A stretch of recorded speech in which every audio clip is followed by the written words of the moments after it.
you begin to see this pattern that even these are among our friends, these are among the progressives, who would say that, well, this movement history really begins when you dissect it at the moment when white folk move into sort of the movement, and it kind of ends when white folk leave.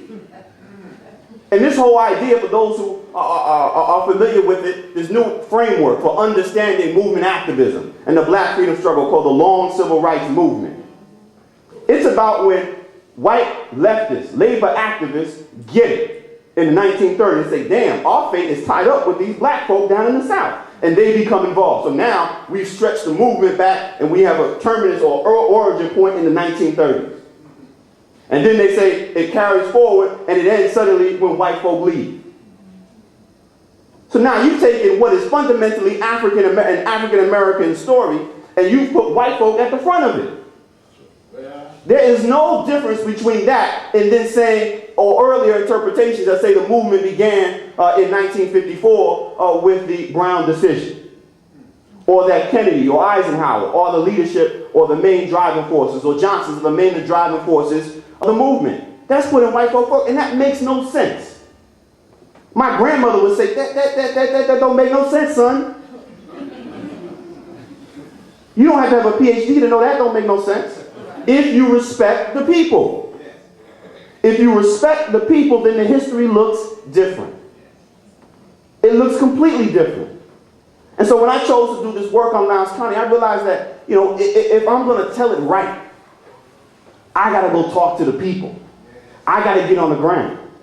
I got to try and talk to as many SNCC veterans as possible. I have to talk to as many local people as possible to try and get the story correct. And when you add that story, just as when you add so many other stories to the mix, then suddenly in this instance, SNCC's history looks a little bit different. Suddenly the movement doesn't end or disappear in 1964 because black folk are upset with what happened, or SNCC activists are upset with what happened in Atlantic City, as so many would have it to say, and then pick up the story 2 years later during the James Meredith March, and suddenly Stokely Carmichael, who apparently he was okay back in 1962, but now in 1966 he done lost his mind and calling for this thing Black Power. And they say, well, clearly the movement or SNCC has disintegrated because they're now celebrating or rallying strictly around rhetoric and this slogan. Well, what's missing in that? What's missing is the 2 years, in part, what they were doing in Lowndes County, Alabama. The organizing. And so only if you sort of take these snippets of either SNCC history or African American history and take it out of context, do these little misinterpretations, these myths and misconceptions, that's the only way they're allowed to persist.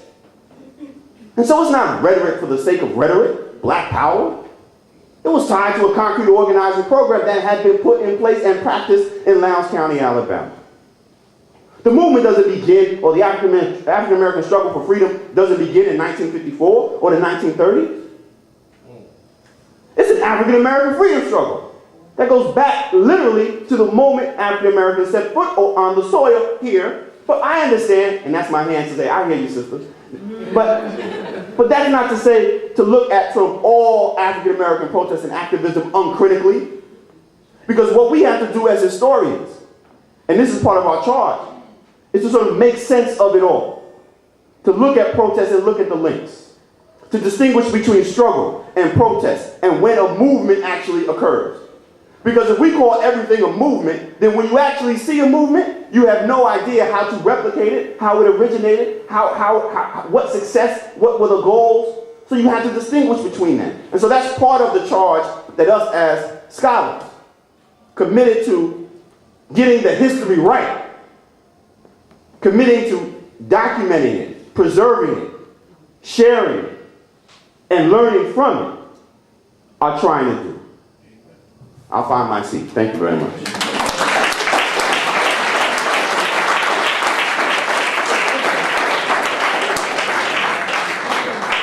Are you sure you're not preaching? I know. But everything you said, we all